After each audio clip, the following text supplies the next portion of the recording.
Good morning. Thank you for answering back. Good morning. Thank you for coming this morning. I know that this is a relatively early call. And we have a nice program for you this morning, so those of you that did come will be rewarded. This panel, let me get my slide up for you.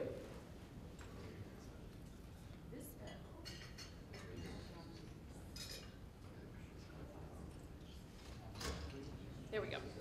This panel is entitled Ongoing Education Equals Increased Italian Wine Sales. So let me tell you a little bit about the panel that we have assembled this morning in terms of their background so you can understand basically what the strategy was in assembling this group of people. So I'll start to my left with Dan Amatuzzi. Dan is currently the general manager at the New York City Eataly location. So for those of you that have not been there and who love all things Italian, this is kind of like the Disney World, Disneyland of all things Italian here in New York City. It's a bit of a sensory overload when you go in, but if you're here visiting and you haven't been there yet, it's really something that you need to do and see. Prior to that, he held positions at many famed restaurants here in New York City, including Del Posto, Jean-Georges, Babbo, and Otto. And he was also named as one of 30 under 30 by Forbes magazine, 30 under 30 to watch in the wine industry. So this is, I'm sure, a great honor, and we congratulate him on that. And he's also a frequent guest on radio and television shows, the Today Show, and things of that nature. He has a book called A First Course in Wine, and he's also an adjunct professor at the Stern School of Business at New York University, from where he is a graduate as well. He's got his MBA from the Stern School, so he's teaching there. So welcome, Dan. Thanks for coming over. Thanks for having me. Yeah.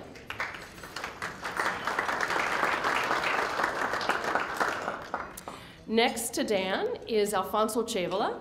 Alfonso is the Director of Fine Wine for Glazers Distributing, based in Dallas. He's based in Dallas, Texas.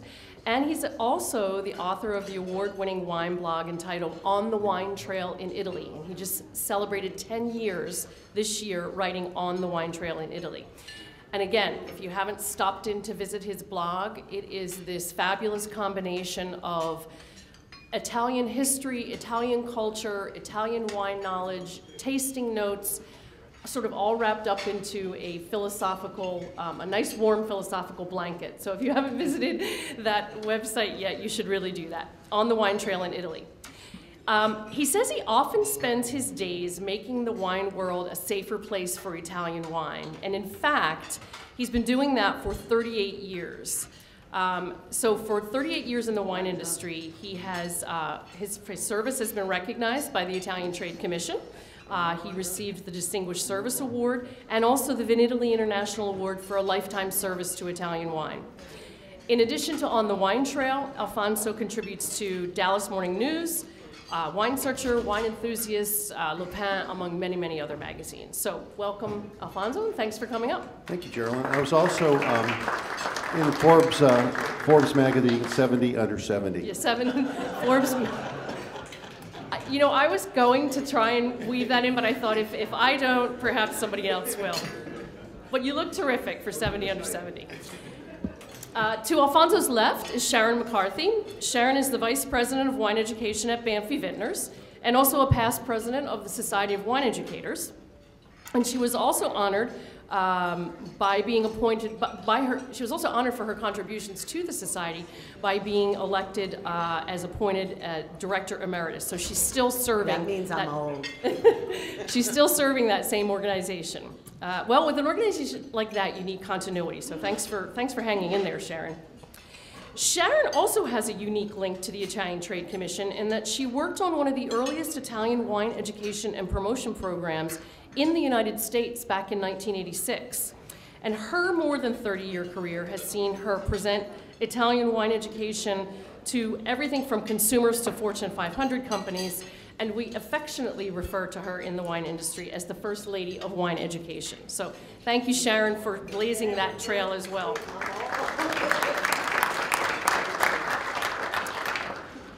And then to Sharon's left is George Miliotes, who has come here from the Orlando, Florida area. And George has an interesting career because he spent his life in restaurants, starting with his family's restaurants in Orlando. And he tells us that he started studying wine labels at an early age. He says that he could basically interpret everything on a German wine label by the time he was 15 years old. Labor laws, child labor laws were different back then. After working for his family, George was, among other positions, he was the opening manager and really developed the concept behind the California Grill. That's that restaurant that's perched atop the Contemporary Resort in Disney World in Florida. And there, George really pioneered a groundbreaking wine program and this concept, and really this was almost 15 years ago, maybe more, I'm not remembering. But it was really one of the first places to offer everything on the wine list by the glass. So if you walked in and you wanted Krug Les Menil, you could get that on the wine list by the glass. So this was both an educational technique and a sales technique. After that, George went on to become Director of Beverage and Hospitality at the Darden Group, which many of you probably know. They run such concepts as Olive Garden, Seasons 52, and the Capitol Grill. In 2005, George passed the rigorous Master Sommelier exam and is now one of only about 250 people to hold that title. So, George, welcome, and thanks for making the trip. Lastly, my name is Geraldine Brostrom, and I am co-founder of an Italian education website called Italian Wine Central, and also an Italian wine education certification program called the Italian Wine Professional. Prior to that, I was the Vice President of Wine Education at Winebow. And I told you that introducing this panel would be a backdrop as to why we assembled this group. The idea this morning is to talk about Italian wine sales in each of the channels in the wine industry where wine is sold. So, at the import level, at the distribution level, at the retail level, at the restaurant level, to consumers, and so on and so forth. So, I put this panel together because my career includes positions in wineries, at the retail level, at import, and so on and so forth. And now I also teach in various programs in California where I'm based. So I'm an adjunct professor in the business program at Sonoma State University, and I'm also part of the wine faculty up at the CIA, the Culinary Institute of America at Greystone. And last but not least, I'm very proud to hold dual citizenship of the United States and the Republic of Italy. So that's what I'm doing here. So now, no applause. So this is what we're going to do today. We're going to take a look at some of the highlights thus far that we have heard about the US market for Italian wine. There were some concepts put forth on Sunday evening at the opening session, and then again during our press conference yesterday. So we're going to take a look at the market for Italian wine in the US, and then talk about how does that relate to education. Issues and answers. Each panelist is going to weigh in on their particular channel in the wine industry, their segment in the supply chain, and how they have affected sales through wine education.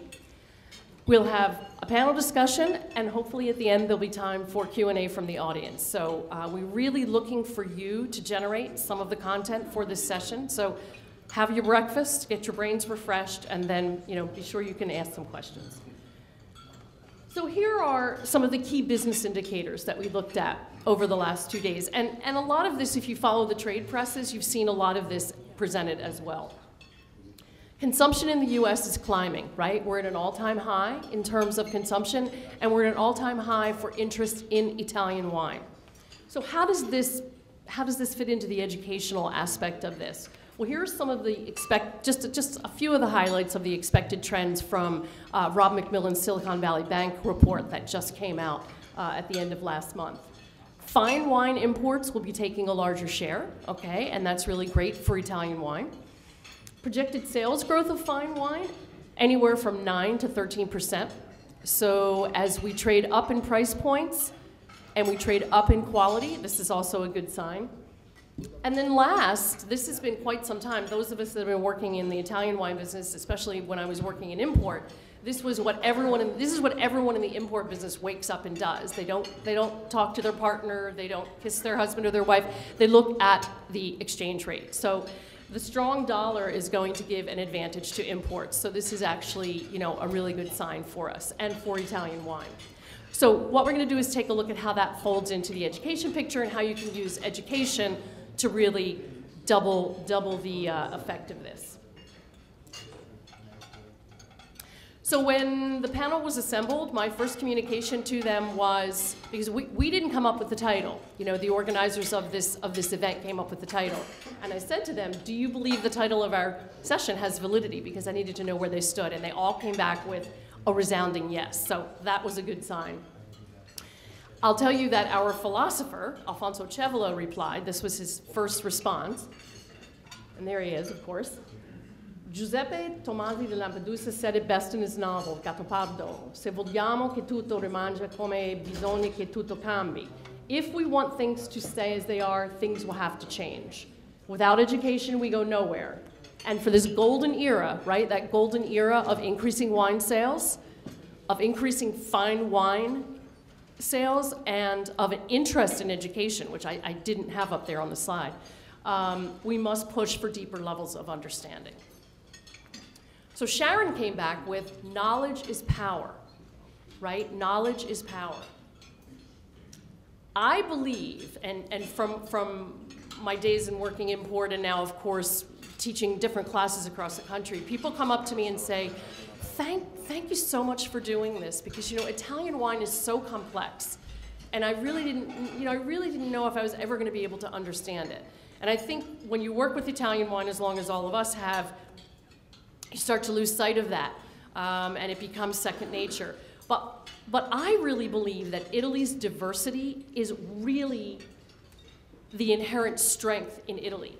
If Italy were to become a country where everything was varietally labeled, and as Ian D'Agata always says, you know, California has maybe 90% of its wines that come from 10 different grape varieties. If Italy were to try and simplify and do that, it would be a big mistake. But with education, you can organize and you can help other people understand and get as excited about Italian wine as we are.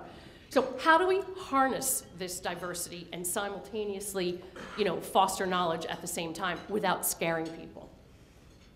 Can education be viewed as a tool for increasing sales? That's really what's at the heart of this panel. Can it be used as a tool to increase sales and generate profit?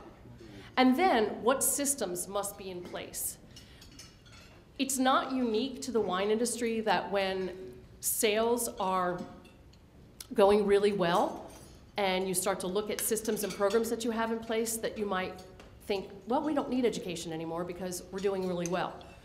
And the same is true when perhaps sales are down and you're looking for a way to cut costs. Education and training is usually the first thing on the chopping block. And as I said, that is not unique to the wine industry. That's really across the board. So we always have a challenge in making sure that we are justifying our worth to the bottom line, if you will. So in order to do that, how do we organize and what systems need to be in place? So those questions, of course, generated more questions in my mind. And critical thinking always, you know, the more answers you have, the more questions you come up with. So then we started to think about, well, what does this relationship look like? And is it different in different channels of the industry? And I think that you're going to find that it is. Our panelists are going to demonstrate that for you. But in general, what does it look like? Is it a simple equation where 1 + 1 = 2 or 1 + 1 = 3? What kind of synergy is there? Do you just put wine knowledge out on the table, do a couple of seminars, and then poof, you have an increase in sales? Or is it more of a leveraging or balancing act, right? Can we leverage product knowledge and wine education in order to buoy sales? Or maybe it looks like this, right? Maybe it's just the big funnel. We put everything into the pot. We have wine education, product knowledge, and maybe we add some sales training, right? We add some of the aspect to also help people figure out how to sell those products and use all of that knowledge. And then perhaps at the bottom end comes out an increase in sales. So with those questions, I'm now going to turn to our panelists. Each one of them is going to weigh in on this question and describe their company's investment in education and training in both terms of financial and human capital. So everybody's going to take a few minutes to do that, and I'll start with Dan. Good morning. So on the, Italy, in very short, is a marketplace. We have about 7 restaurants and independent staffs in each location. But training on a whole, we have a very, very small budget for. I think we budget about 0.5% of our sales for the year, which accounts to about, and that's for food and bev, and that's about $200,000 for the year. And so this is comprised of mostly just pre-meal tastings and staff trainings. We lean heavily on producers or vendors to kind of help out with tasting, education, and samples. So for an on-premise location, it's a very, very low budget. On the retail side, again, it's relying heavily on the distribution network. And so for financial capital, it's very low. But on the human capital, we kind of bundle in the skills that are necessary for managers and sommeliers to teach. And so we budget a lot of their time into administrative duties, researching wines, teaching classes. We do 6-week classes, 12-week classes. And so for a traditional restaurant who may not go that far, we have the space to do it, we have the time to do it. And so the human capital is kind of structured into the job description of our management staff. So on the whole, we invest very low, but we get great results with the people that we find and the way that we do it. Great, thanks. Thanks. At Glazier's, we have something called GU, Glazier's University, which is an online platform. So when an employee comes on board, or even if you're an existing employee, it's, I wouldn't say it's required, but it's a pretty good practice to get on there and work your way around it and learn certain aspects of wine. In addition to that, we have a product expert program, which we incentivize our salespeople and other people to go get onto this program, and if they do pass all the requirements, there's a little bit of a monetary bonus in that as well. When you've got a company as big as this, and it looks like it's getting bigger, it's a big ship. So how do you take something as finite or as finely tuned as Italian wine when we were trying to educate them on wine, spirits, beer, sake, etc. So that's when we really have to get on a one-to-one basis, drilling down. Not everybody's going to be applicable for Italian wine. So I really try to find, and my colleagues as well, those who are really driven in that direction, especially if they have particular concerns with their accounts and in their daily business that requires them to be a little bit more involved in Italian wines. And then I'll mentor them, work with them one-on-one as well, as do several of my other colleagues as well. Like I said, it's a big ship. We do actually as well work with WSET and the Society of Wine Educators, so a lot of our employees, especially in sales, but not exclusively in sales, are encouraged to get those post-nominals after their name, but also to learn as well. Yeah, interesting. As Dan said, they rely heavily on the people investment aspect. So they're training their people, so the right people in the right places, and this is what Alfonso is saying as well. But something that Dan said that I would like to highlight is that he relies on his partners. So he relies on his suppliers, which is another, sort of strategic way to do it if you don't have the internal investment to do it. And in sales, of course, as Alfonso was pointing out, incentivizing is always at the top of the list. I mean, that is how salespeople work. It is what their mentality is based on. So 2 different ways of approaching it, and Sharon, let's hear from you. Thank you. Good morning, everyone. When I started with Banfi in 1978, I was 4 years old. Just remember that. I'll never forget John Mariani, who today is our chairman emeritus, said to me, Sharon, we believe in education. We believe education is the way to go because we see that we need a bigger pie.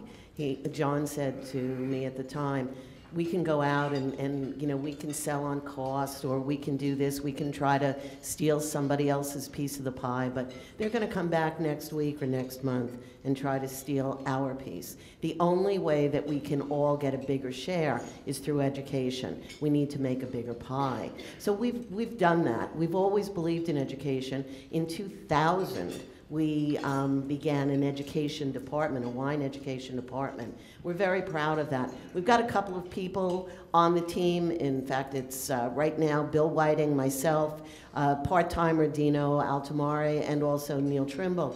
And what we do is we go out and we work not only with our own sales teams, we've put together online training for our teams. We have some programs that we share with our distributors, also our customers, retailers, and restaurateurs, but we believe in fully integrating education. As Alfonso mentioned, we too believe in Society of Wine Educators. I'm past president. We believe in WSET. We believe in credentials from the court, the Guild of Sommelier. So we try to work within the framework of all of these groups. And our goal with education is to make that bigger pie, to go out and to be ambassadors, and especially with a name like Banfi, Italian wines are in our heart and soul, and honestly, they come first. I tell people I'm not Italian by birth, but I'm Italian in my heart, and I truly believe that. The wines of Italy offer us such an opportunity. There are so many beautiful wines out there, so many wines for people to learn about and understand, and we're thrilled to be able to have the opportunities to present that. We also work with universities throughout the world, and we believe that those young students are our future. So we hope that we have a very well-rounded educational program, and then we can pass on the joys and the beauties of Italian wines. Sharon, thank you. But I want to point out as well something that she mentioned about the bigger pie. I don't know how many of you in this room are old enough to remember the Hugh Johnson series, video series that was broadcast on public television here in the United States. That was completely conceived and funded by Banfi. So I cut my teeth on that particular video because it was the world of wine and it was in an engaging, inviting format. So that was their contribution to developing, to making that pie bigger. Thanks, Sharon. Thank you. Okay, George. Good morning, everybody. Today I'm going to talk about Seasons 52's commitment to training. There are 43 Seasons 52s around the country, and those restaurants present a particular challenge in training that we have to have a large investment in, because with 43 restaurants you have over 200 managers and well into the 2000s of servers, and with a 100 choice wine list, 52 wines by the glass covering 26 different varietals and pretty much every major varietal and wine growing region around the world, and having a young service staff, mostly in their 21 to 35-year-old age group. Training has to be something that we do every day. Some of it is high tech, some of it is high touch. We bring in all our managers to be certified at entry level in the quartermaster sommeliers, holding 2 of those classes a year in Orlando that we fund, flying them in, putting them up for 2 days, taking the course. We have online resources and certifications for both managers and for servers. And then we've also started to work a little bit more technology into things where things as simple as sending out flash drives, or when we have somebody very famous in Orlando who is ultimately wine knowledgeable, we will run webcasts where we flush the webcast out to all the restaurants. So the expense of having the restaurants set up to take video and audio directly from our corporate headquarters. The servers are allowed to come in for these, so 2,000 servers can show up and have to be paid. They can text in questions to that wine knowledgeable person that we will answer. When you have somebody interesting, we'll have a stack of cards that big from questions to servers. And so those things all cost money. But the thing is, and my impassioned plea at the start of everything is, to us it is all about the servers, because the servers go to the table and servers make the recommendation, and they are the most forgotten in really the chain of events of what happens. The big people who make the decisions of what go on the list get all the attention, where frankly I'd rather not have the attention. I'd rather all the attention be put on the servers, because they're the ones who sell your wines to people every day, and if they love your wine, they'll punch out a whole pallet in a year's time. Yeah, I think that's a really good point, George, about the servers, because when we do develop these large-scale programs that some of us are talking about, as George said, they often get left behind. And remember you know, every day somewhere a group of people is turning 21 who is the next best candidate for learning about Italian wine. So this is really an important group of people for us to be able to reach. So thanks, George. And I really liked hearing about the technology as well. Hopefully as we go along, we'll hear a little bit more about that. When you have people who are scattered around the country, the biggest challenge is reaching them and reaching them in an engaging way from your end, but also engaging them to ask and to be curious. And I know that was one of our biggest challenges at WineBo as we grew, and we went from 40 people around the country to 60 people around the country to 100 people around the country, coming up with effective ways to reach them and still measure their learning and still give them the tools to go out into the sales force was our challenge. And we chose the webinar format, but we also had an online learning platform as well. So that was the way that we connected everyone. And salespeople who work in the market on their own when they cover a territory, I know Sharon and Alfonso will be able to sympathize with this. When they get up in the morning, they're really on their own. They work in a territory and they work with other people, but giving them the opportunity to connect with their fellow salespeople through the education platform was also of big value to them as well. So they not only valued the information, they valued the connection with the rest of their fellow salespeople. Okay, this next question is again for all of our panelists. Let's see if we can do it this way.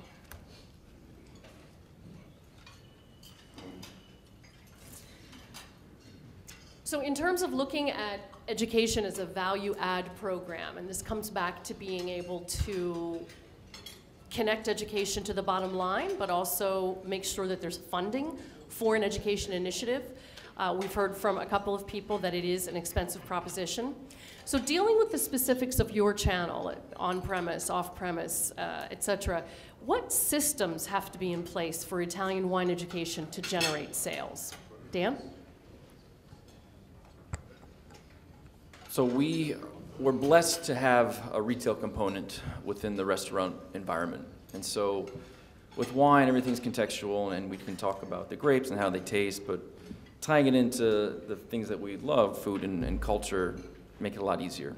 And so we have the ability to be able to talk about different types of pasta, different types of seafood that are available both retail and also to eat in the restaurants. So if we're talking about wine and we're trying to sell wine in the restaurant, I would say we're trying to upsell to a glass of Brunello from a glass of, Tuscany Sangiovese. We can talk about that, but then we can talk about how it ties into the bistecca fiorentina and how it ties into other parts of Tuscan food, and how it ties into the rolling landscape, how that ties into beautiful Florence. And so you have to kind of instill in the customer a little more that this is more than just wine, it's a part of a lifestyle. And so when there's sounds and there's images of all these foods and wines around, it kind of creates that environment that's very inviting, and we find it to be a very successful process. So that's kind of in the on-premise realm is how we like to operate. We don't stop with the wine, we kind of go full force through the wine, through the food, and through the culture. However, with retail, especially on the wine side in New York, we've found that we can talk about these things and we could kind of put them in front of people's faces, but with retail, discounts and kind of aggressive pricing really come into play a little bit more. So if you're trying to sell some more obscure varieties, you do need to get a little creative, you do need to display them differently, and usually you need to kind of come up with a little sales incentive to push them a little bit farther. So it's really two different markets that we're dealing with, but respectfully so, we're trying to educate in a short amount of time and give them the most information possible. And I think that's how we operate. All right, thanks, Dan. Alfonso? Dan really nailed it when he talked about the contextual path. I'm constantly trying to provide that feedback to my company because, at the end of the day, it's a warehouse filled with wine and we want to move some of it. So there's always that need to kind of justify this when we're looking out into the world. We try and do things with our salespeople. Let's say one thing we just developed, which I think is really quite nice, in the fine wine division, the marketing manager has developed these quarterly programs that go intensely into one particular region, whether it's Germany or Italy. When it's in the case of Italy, we'll have suppliers coming in. We'll have kind of a full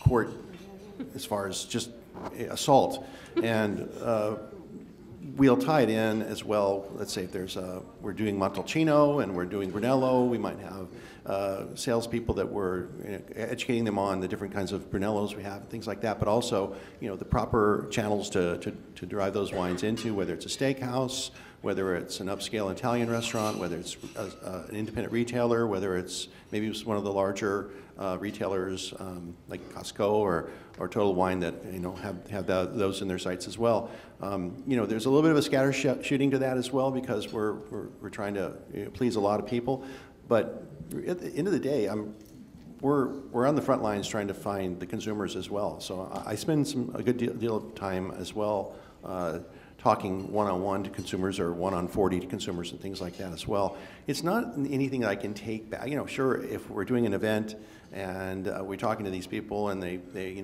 50 people take home 2 bottles each, there's a little bit of a payback there, but I don't see that as the final kind of result. I see really a long-term, Italian wines, like Dan said, have to be put into context.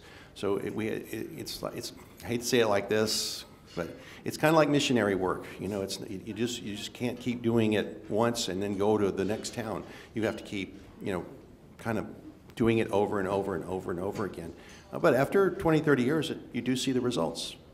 And like I say, we have a lot of younger people coming in now, and we have a lot of younger people coming in now, and what I'm so excited about them is they don't have the hang-ups that I saw 20, 30 years ago, where maybe things were skewed a little bit more in the European theater towards France. Italy is in a golden era now, and the young sommeliers and the young wine professionals they're there. Great, Alfonso. That's the Church of Alfonso, the 30 years of philosophy. But he's absolutely right, and I think that was something that I discovered too in my crisscrossing the country, was that you have to go back and back and back and back again every single time with your message. Your message changes because the Italian wine landscape has changed, but it really is that kind of missionary work. So yeah, Sharon. Alfonso said it all. I completely agree with his statements. When I look at all of this from our role, we're sort of at the top. We're dealing not only with our own salespeople, but then distributors and then key customers, both on-premise and off-premise. And what we've tried to do is to put together programs, like I said earlier, to bring more people to the wine tasting table. One of the things, though, that we've learned at Banfi is that you can't be completely self-serving. We go through a lot of venues, a lot of avenues. A few weeks ago in New York, we did a series of videos, 2- and 3-minute videos on some of our wines that are now going to be shared on YouTube. With all these young people coming into the industry, we're told, oh, they only want a minute clip, or their attention span is only 2 minutes. I believe that it's a little bit longer than that, but what we're out there to do is to give added value and to be at the beck and call of our customers, the final customer and then the customers in between. And one of the most important things we believe in is that we all have to promote Italian wine in general. We have programs, when we go out and we do PowerPoint programs, our PowerPoint programs that we will hand to a customer, it could be a retailer, it could be a restaurateur, it could be our distributor, include all 20 regions of Italy. Now, we may not be talking about them, but we're leaving them with that information. We believe all of that is added value. We believe that we have to start with the basics. One of the things that I'm looking at now is trying to convince our people that we need to go back to basics, that people need to know that Sangiovese is a grape variety and Chianti is a zone, things like that. So that's what we're trying to, once again, bring to the table. Get back to basics with our wine information, but then share at every avenue. We do webinars. We have online training. We try to go to every single venue or area that we can get involved with. And it could be doing a winemaker dinner or a seminar for consumers, but then the next day you're with distributors and you've got 60 people in front of them. Or you might be going to a Darden and doing a program with them, a webcast. So our belief is that we have to be involved in all of these avenues, because bottom line for all of us is to generate sales. That's why I have a position to bring more wine sales to the table. Great, thanks, Sharon. George, from your perspective? With having such a widespread or spread out workforce, we look at three kind of systems to keep training and then sales living. First is certifications. We talked about the younger worker who, I'm at the Church of Alfonso in the first pew, and that they have no preconceived notion. They don't care what I drink or what my father drank. They want to drink things that taste good. They also love to have certifications. So even if it's a certification about your winery, the region that you represent, or whatever it may be, and whether it's a pin, a badge, something they wear around their neck, whatever, they love this. And I know I'm grouping the millennials in one kind of corny group, but it's true. Any type of certification is good, particularly when it's based on the simple things that move us forward. And the second thing is tasting the product. And for Italian wines in particular, I think there's this huge opportunity in the areas that aren't so well known, but that opportunity will never be taken unless we get wine in the glass. And that means at the restaurant level and the retail level, having programs that allow guests to taste and try the wines. That includes our servers. Also, because again, I'm going to loop back to this like a broken record. If the server loves your wine, they're going to go out and sell it, and they have to taste it to really, really fall in love with it. And then the last thing is we always have in our seasons a computer screen that is on the floor, available to every single one of our servers that at any point in time, if they need to get to information about said wine, it's about 4 clicks away on that screen that will tell them everything they need to know about the wine if they happen not to know about it. And making sure that we, as the bottom line seller of your product, have that information, whether it's on cut sheets or sent a different way, is of ultimate importance to us, and those are our 3 systems. So information is really important to have at the fingertips, number one. And number two, this tasting idea that really, George is hitting upon.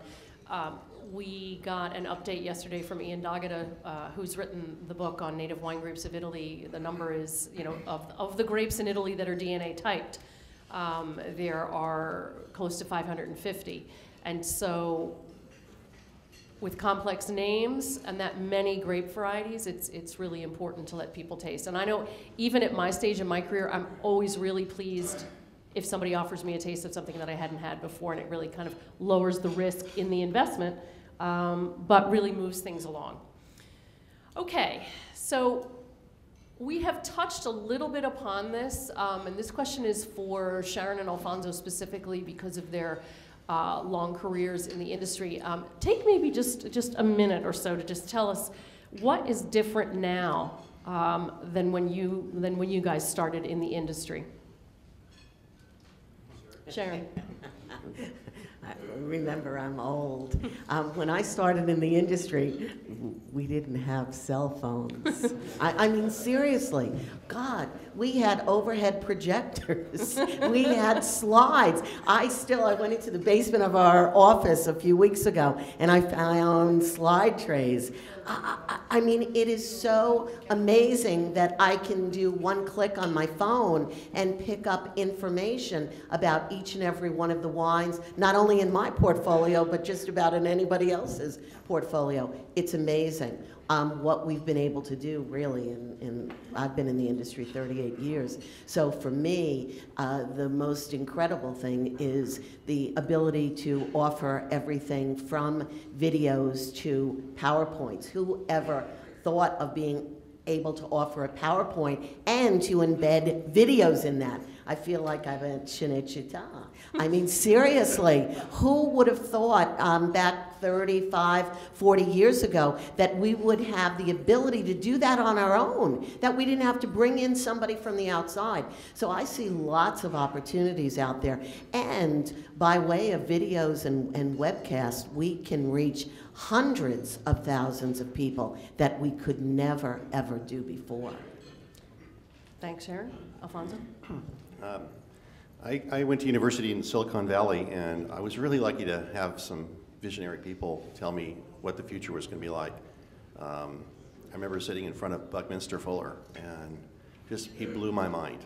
And one of my teachers was like that as well. And he essentially one day said, someday you're going to have something that you can put in your hand that's going to have more computing power than the computer that got us to the moon. I believed him, and I was like, I'm ready to go for that. I have a copy that I just ran into my office of a telex that I sent to Angelo Gaia. I am so glad I don't have to use a telex machine anymore. I mean really, it's great. The greatest thing that's coming from this, though, is the human capital, is the young people. My CEO calls me the oldest millennial, and I don't even know if he knows what a millennial is, but I took it as a compliment. And maybe it's just because I'm emotionally immature, and I'm sure there are people in this room that will attest to that fact. But I really have that sense of wonder about things, and I look forward to the future. God knows there's enough there in the back. When the young people like to get together and drink old wines, I find it really thrilling that they want to taste the old wines, but I find tasting newer wines to be more thrilling because of the context of tasting, let's say, Barolos from the 50s and 60s. They're great, but really the wines that are being made now are even so much better. And so we really have this opportunity now where everything is available to us. Maybe too much, but we're in the Italian wine business. It's always been too much. It's abbondanza. It's always 550. Thank God. We used to be 3,000. So I think we're getting better to doing that. I will say this. There's a lot of information out there on the internet. There are a lot of blogs and things like that people put out information that aren't always exactly truthful. I live with a journalist, and she's always tells me, get two sources, get this, get that, make sure that you source your information. And so when you get on the internet, don't believe everything you read at first. Try and find one or two ways. If you're really going to go out there and do some educational information, I mean, the next time somebody says, Valpolicella is the land of 1,000 cellars, is it really? Is Aglianico really come from Ellenico? Does it really? And we're telling these stories, and they're great, but I think the younger generation wants a little bit more of a kind of a authentic story as well. And even if those sound good, the Tears of Christ, the Estes, we all have told them over the years, wouldn't it be great just to find some new material? And I think that's what, I really think that's where we're getting. We're really drilling in terms of Italian wine. We're really finding that now. There's so much more information. Great. Definitely we need new material. I agree with you. Okay, so in talking about measuring the effect of your Italian wine sales, let's take a look at some numbers, right? If you take a look at this fellow here, there's the quantitative and the qualitative aspect of measuring the effect of your efforts. So not everything that can be counted counts, right? So if you're looking at spreadsheets all of the time, these human efforts that George is really talking about, and Sharon and Alfonso and Dan with their people, how can that be counted? You can look at your sales, but I remember talking to George one time, and he was giving me sort of the elevator speech on how he decides whether he's going to hire somebody. And he said basically he looks into their eyes. And before they even give him his resume, he can tell whether or not it's going to work out because there's a spark in their eyes. So not everything that counts can be counted, and not everything that counts can be counted, okay? So taking a look at both quantitative and qualitative effects, we want to take just a few minutes to look at how, ROI is measured. Whoops. Sorry. How is ROI on education measured? Okay. Is it through dollars? Is it the return on investment? Are you looking at profits? Different channels in the industry are going to use different benchmarks to measure this. Some is going to be, an improvement in sales. Some people are looking at savings in costs, right? Dan was telling you that, they're not able to make a huge investment. So he's got to look at both his effect on education and sales, but also, making sure he's keeping costs in line. Some people are looking for an improvement in productivity through their educational efforts, right? So if you're sending a salesperson out on the street and they're going into the same accounts all of the time and they're taking the same wines in all of the time, that productivity level there isn't what it could be. So maybe taking a step back and looking at the entire portfolio that you have, looking at the account base that you have, and then trying to match up where there might be some gaps. So yes, there will be increases in sales, but there's also going to be an increase in productivity because you're covering more accounts as well. And customer service, right? We haven't really touched upon that. George has, and Dan maybe a little bit with service to the customer, but improving your customer service levels through education. It's not like Alfonso's saying is showing up with the Tears of Christ story at the table. It's showing up with a way in which to engage that customer. And last but not least, profits, of course, right? So let's take a look at some examples. Dan, I'll turn to you with a couple of the examples that you shared with us. So why don't you maybe go into a little bit more detail on these two. So we opened in New York August of 2010, and it was a great opening program. And since Eataly was founded in Piedmont, it's kind of a Piedmont heavy list when we first opened. We had a lot of Barolo by the glass, a lot of Nebbiolo, Barbera. And Nebbiolo was priced between like 25 and 30, which is pretty appropriate for New York City in terms of what we're paying for it and whatnot. And so we got through the holidays and we came back and we're like, all right, how can we kind of get more Barolo out there? How can we kind of talk more about the things that really excite us? And so the following year, we dropped all of our Barolo by the glass to 19. And going back to the training is, again, the reason why we lean on producers and vendors a lot is because in New York is pretty flexible to do so, but to ask for a special price on a wine doesn't really happen as easily. You have to commit to a lot, and there's like months of planning, and the SLA gets involved. So we said, what, let's not worry about that. We'll eat those margins.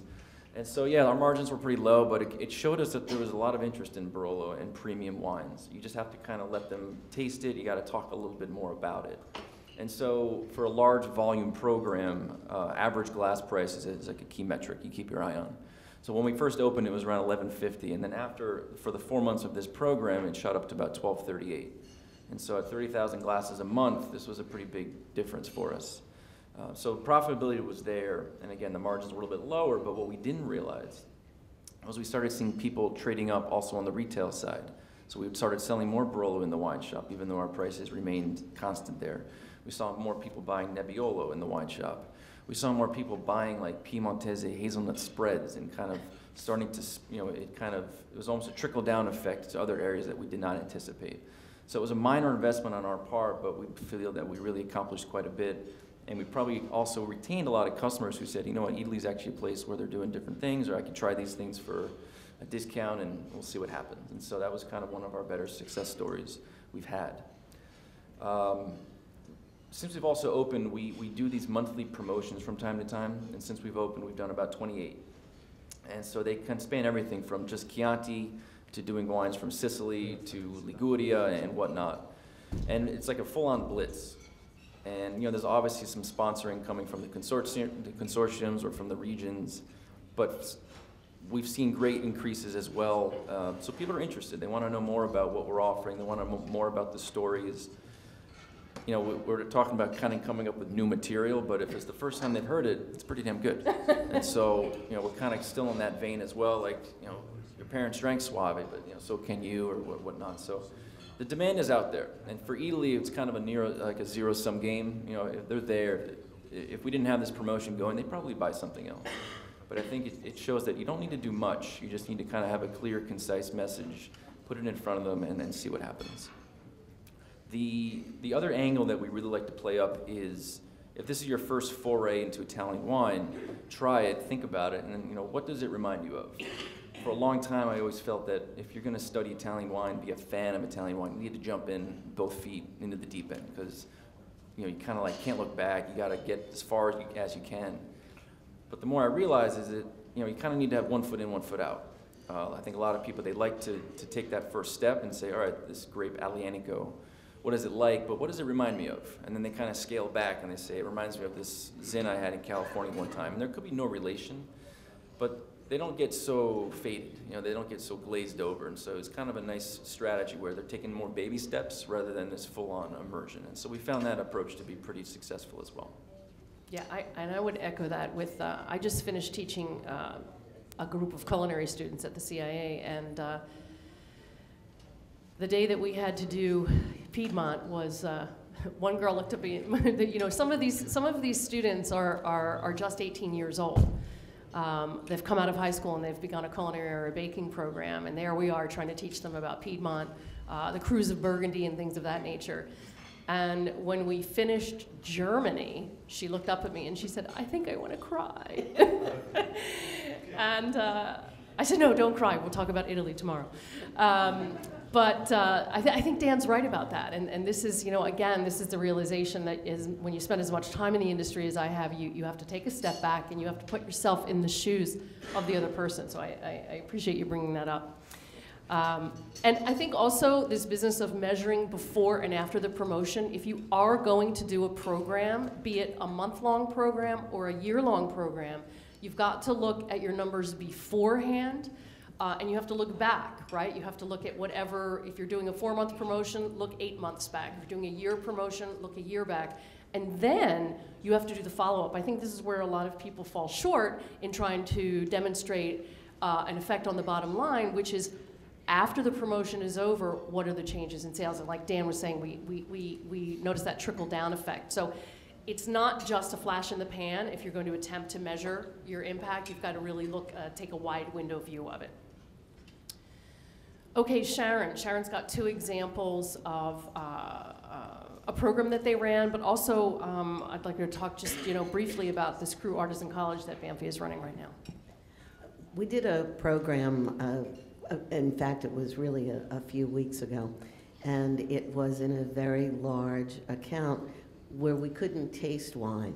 And they said, oh, Sharon, we want you in on Saturday and Sunday from 9 a.m. to 6 p.m., and we couldn't sell wine. And I said, what are we going to do? And they said, well, you can just stand there and talk about the wines. I said, holy God. So what I did was I had them give me a 60-inch TV. We ran some videos, but at the same time, what I tried to do is every 20 minutes, I spoke about the wines of Italy. In 2 days' time, we sold $22,000 worth of wine without tasting a bottle. So it's amazing because people came over and they wanted to hear about Italy. They wanted to hear about the wines. They wanted to learn something new. We like to say that facts tell, but stories sell.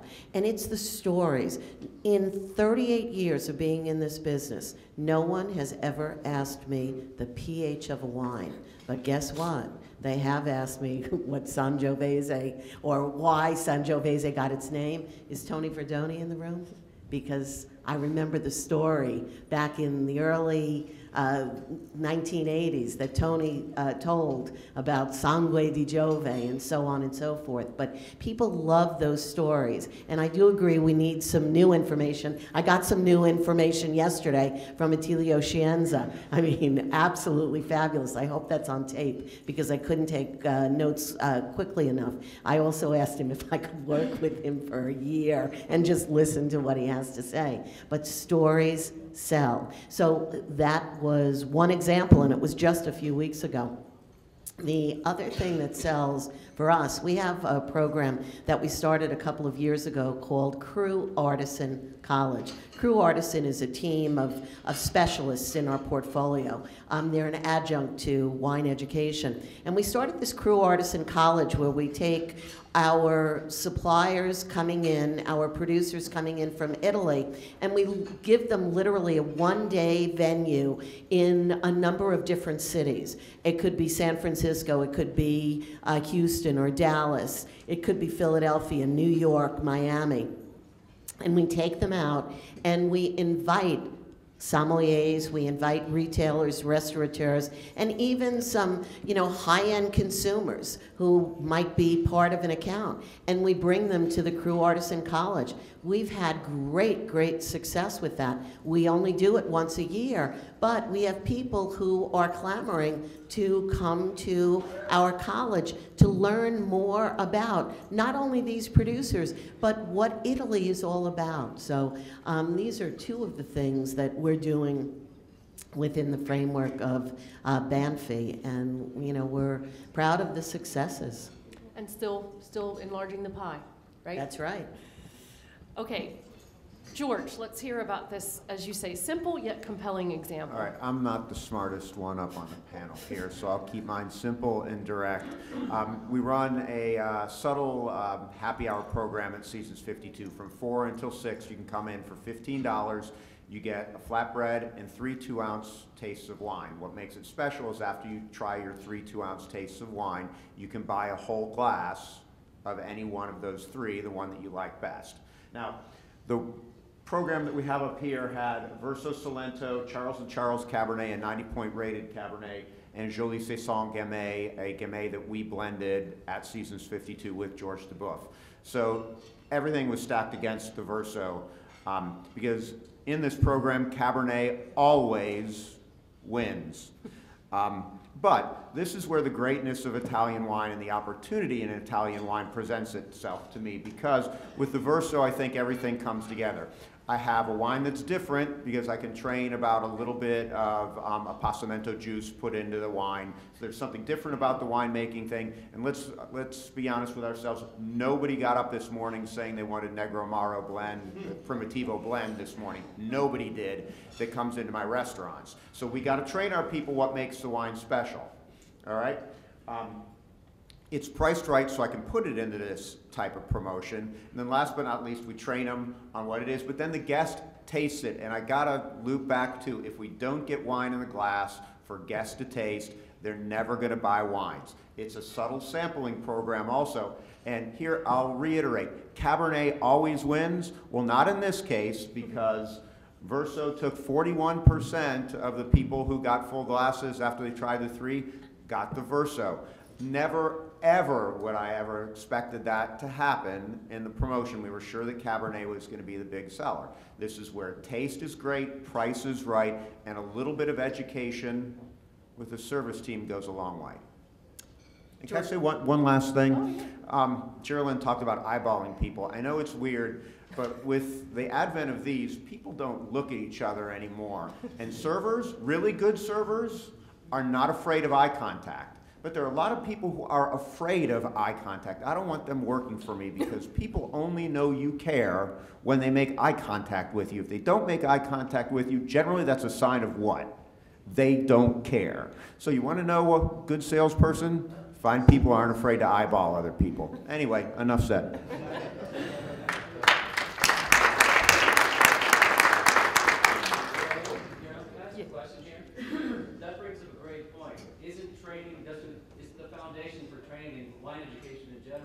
Based upon right hiring. Could you address that, please? To what degree does your human resources screen people, and how good is the labor pool at this point? So the question that Ron is asking, yeah, how do they screen people to hire, and what does the labor pool look like? George, you want to? Do I want to take that? Yeah. Dan probably has something to say about that too, but the labor pool is difficult right now. Got to be direct and honest, but I know this is going to be maybe a corny concept, but people want to be loved and taken care of and educated.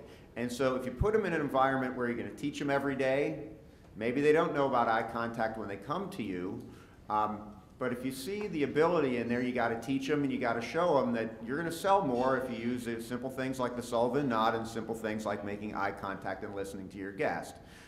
And I do think that the millennial cohort, 21 to 35, they do want to be shown how to do things right, and they want to follow through on it properly, and they want to learn. This thing about 2-minute, chunks, all I'm going to say is, like, when we go to an opening training, I've been to 43 Seasons 52 opening trainings. Oh my goodness. After I finish my hour training, I'll stay sometimes 3 hours talking to millennials about wine. They don't care about 2-minute training. They care about 2-minute training about things that don't matter. If you're teaching them something, they want to stay and they want to learn, and they want to learn a lot because they feel it adds value to them. Dan, you want to add to that? The desire to learn is probably the key ingredient. You can't fake it, that's for sure. You don't want people talking about food and wine that don't really like what they're talking about. They're just kind of regurgitating what you just told them. So it's a heavy screening process. We definitely we respectfully decline the employment, making offers to people who don't really pass that first test of just, are they a good person? Do they want to learn? Do they have other commitments in their lives that we're going to respect? Absolutely. But are they going to respect their time and be committed when they're here? And it's a lot to ask. And so we are very selective. Unfortunately, the labor pool is somewhat difficult at the moment. I don't think Difficult would be the understatement. Yes, politely put, it's difficult. In New York, with the labor laws too, it's getting more difficult. But I think we're trying to channel the energy of every great winemaker. That is, when things get tough, you figure it out. We're going with it. We're going to see what happens. But we're running lean in most departments. But the people we do have, though, are the right people. And I think that's our strategy short term. Good. Could you expound on what you mean by the labor market being difficult? You're not finding the right people? You're not able to hire them? We're not able to find the right people for the most part, both back of house and front of house for the most part. It's just, the wages are competitive still, but the hospitality industry, it seems to be separating the wheat from the chaff much quicker now. A lot of people are not getting into it and then getting out. They're either in and they're in, or they're not even looking at it and not even interested. I don't know if that's a factor of other job sectors having more opportunities. We don't know. We just know the people that we are seeing applying for jobs, they have experience, but it's just not the kind of experience that we're looking for yet. It's minimal on the restaurant side. It's obviously back of house. They have great skills, but they are not willing to work for the wages that back of house is commanding right now. And it's definitely a problem, which I don't have the solution to. But at the end of the day, a nice glass of wine helps you find the answers. So that's how I'm up here. Bill Earl. In the on-premises venue, what normally happens is you've got that bottle of wine sitting on the table. Server may have talked a little bit about the wine, and Sharon mentioned about having these cell phones in your hand. Is there really any effort to connect the cell phone with that bottle of wine, scan it, to get a feed of information, a linkage to that producer, to that bottle? I know there's a dynamic here that the proprietor doesn't want the consumer to know the wholesale price of that wine. There's probably ways to find that out through a UBC code. But you talk about education and connecting to that bottle. Do you see anything growing in that area? Personally, I do. I do think people want more knowledge faster, quicker, easier to digest, and they move on to the next thing. But our mission, at least at our establishment, we try to avoid that. We talked about putting QR tags on the menus, let people kind of fool around, but we're trying to hone in more, I guess, on the peer-to-peer experience, have people more engaging. So we're not tapping into that yet. There's definitely potential for it.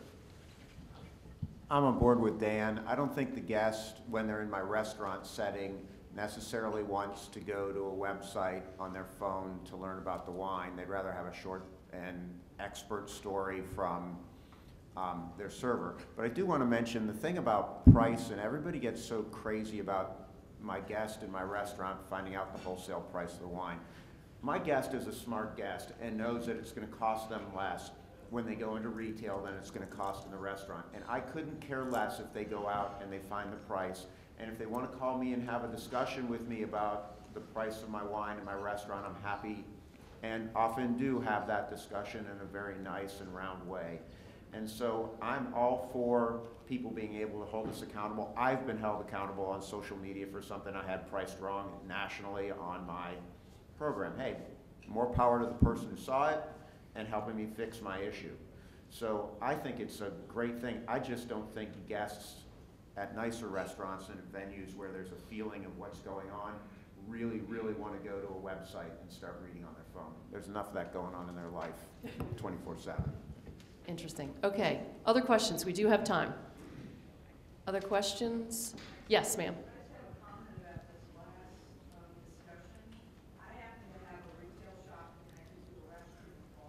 Hang on 1 second, we're getting to a microphone. There you go, so we can hear. I have a retail shop connected to a wine bar and a restaurant, and people wander back and forth, and they will see a wine that's on my pour list that's in the back as a retail, and they know it's less.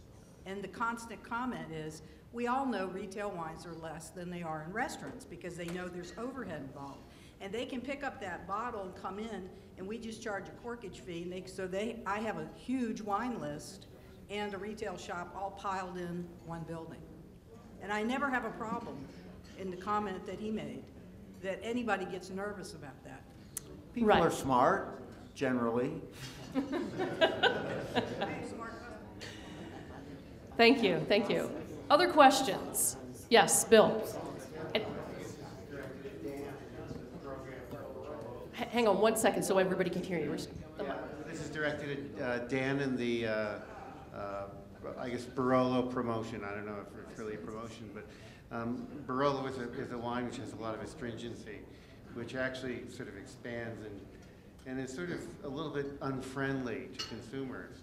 So I'm wondering how, in the context of a bar situation of short tastes, whether a wine like a Barolo can be presented in a way which sort of, you know, educates the person about the kind of flavor development that a Barolo has, as opposed to something like a Barbera, which has virtually no tannin, for instance.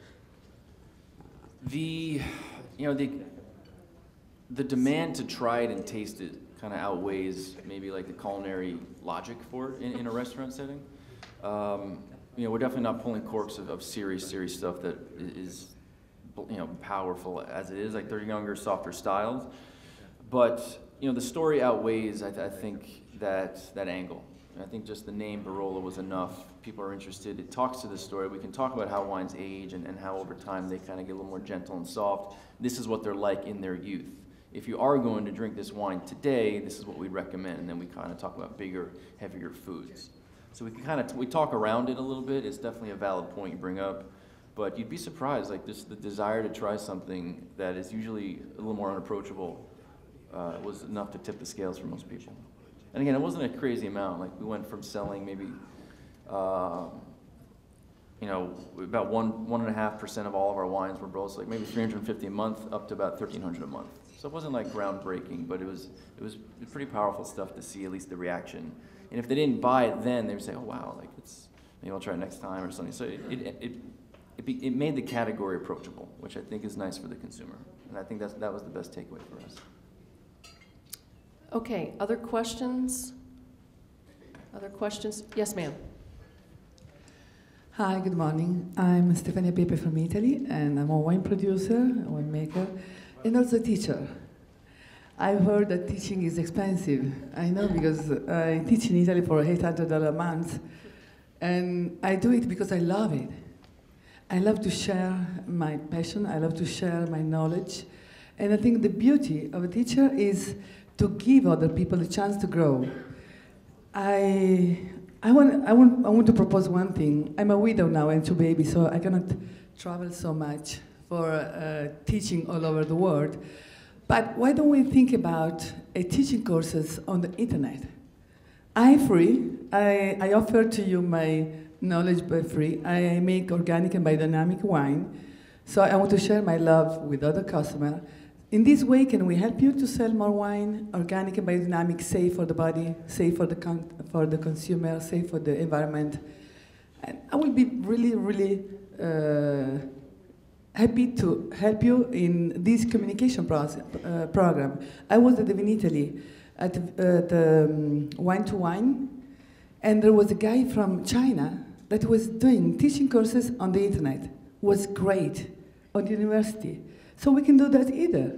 Yeah. From my house to your place, we do the tasting of Pepe Rosso, Pepe Bianco, and I can show to people how we make it, to show the wine cellar, and to talk about that. In fact, there are quite a few of those programs that exist, and you know, on Wednesdays there's Somm Wednesdays on Twitter, and there's also winemaker programs on Twitter. And George is talking about obviously doing it. So you should come up and talk to these folks afterward and offer your services, because that is happening, and involving winemakers is an important part of it as well.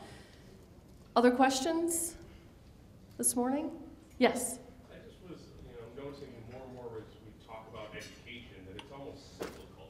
As the distributors are working hand in hand with the restaurants to help educate the new generations of servers coming through, chances are there's either a wine shop or an importer or distributor that probably steals some of your employees once they get to a certain level, and then they move up the food chain, and at some point are working back again with the next generation of servers. Are you seeing this cyclical pattern? Like I said, missionary work never ends. And Yeah. I do want to say, I love when distributors steal my servers. Some of the people, I work for a huge corporation where people get agitated when even a single server leaves, because it is about turnover, as I'm sure Dan knows also. But when they go to distributors, I know they're going to send a whole ton of people to my restaurant. When somebody asks them how they got that cool job with the distributor, they're going to say it started at Seasons 52, but somebody took the time to educate me about wine. So part of being the missionary is you make a lot of profits along the way, and they help you. That expands and helps your own business. And I can tell you from Banfi point of view, the majority of our salespeople are hired from the distributor. So it is moving up that food chain, because we want people who have started out in the industry, who know what's going on. Great. Well, I need to close now, and I just have a few last key points in summary that some of our panelists submitted beforehand, but also as we went along, we kind of discovered some of these. The cyclical idea is because the wine industry is unpredictable, right? And knowledge can be one of the keys to surviving and thriving. It can be one of the constants in this sort of changing, unpredictable environment. As Sharon and Alfonso alluded, as the consumer continues to evolve, so must the information, and so must the way you present that information. They also indicated in some of their earlier remarks about getting back to basics. And Dan said the same thing, 1 foot in, 1 foot out. Let's not push it all on at one time. Education, is it a value add or an expense? Well, hopefully we proved today that it was a value add with our examples.